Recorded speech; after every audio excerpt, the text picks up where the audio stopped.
माझ्याविषयी माझं नाव घेऊन बोललेत का? हा, बोलू द्या ना. प्रतिसाद देत असता, परंतु संसदेच्या पहिल्या बैठकीच्या नेत्यांकडून मात्र विरोधाची भूमिका आतापर्यंत घेऊ द्या ना, घेऊ द्या ना, काही हरकत नाही.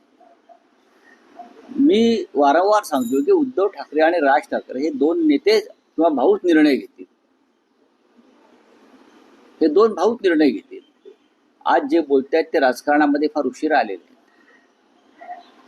ठाकरे बंधूंना किंवा ठाकरे कुटुंबाला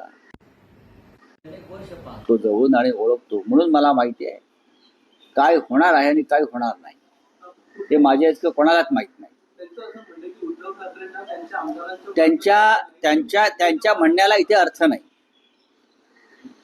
म्हणण्याला अर्थ उद्धव ठाकरे आणि राज ठाकरे यांच्याच आहे. कोण काही म्हणेल येरा गबाळ आणि त्याला अर्थ नाही. आमच्याकडलं कोणी काय म्हणणार नाही, त्यांच्याकडलं कोणी म्हणणार नाही. अशा पद्धतीने एकेकाळी महाविकास आघाडी सुद्धा होणार नाही. हे कसे एकत्र येऊन सरकार बनवतील अशी भूमिका होतीच ना. पण तरीही महाराष्ट्रामध्ये काँग्रेस, राष्ट्रवादी काँग्रेस, शिवसेना असं एक सरकार बनलं. मुख्यमंत्री झाला. 3 वर्ष सरकार उत्तम प्रकारे चालवलं. राजकारणामध्ये माणसानं कायम संयमी आणि आशावादी असायला पाहिजे. काही लोकांना अजून त्याचं प्रशिक्षण घेण्याची गरज आहे. नुसता उठवळपणा करून राजकारणात कुठेही चालत नाही.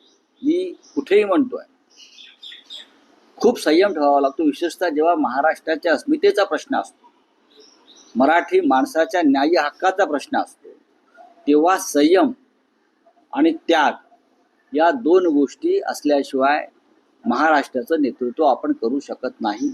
संयुक्त महाराष्ट्राच्या लढ्याचा जर आपण अभ्यास केला तर संयुक्त महाराष्ट्राच्या लढ्यामध्ये सुद्धा भिन्न विचाराचे लोक एकत्र आले. मग कम्युनिस्ट पक्षाचे सगळे गट एकत्र आले, डॉक्टर बाबासाहेब आंबेडकर आले, समाजवादी पक्ष आला. हे विचारांना वेगळे होते, त्यांच्या भूमिका वेगळ्या होत्या, पण हे सगळे महाराष्ट्राच्या मुंबईसह महाराष्ट्र मिळवण्यासाठी एकत्र आले. हा इतिहास राजकारणातल्या जे तरुण लोक आता येत आहेत त्यांनी थोडासा त्याचा अभ्यास करणं गरजेचं आहे.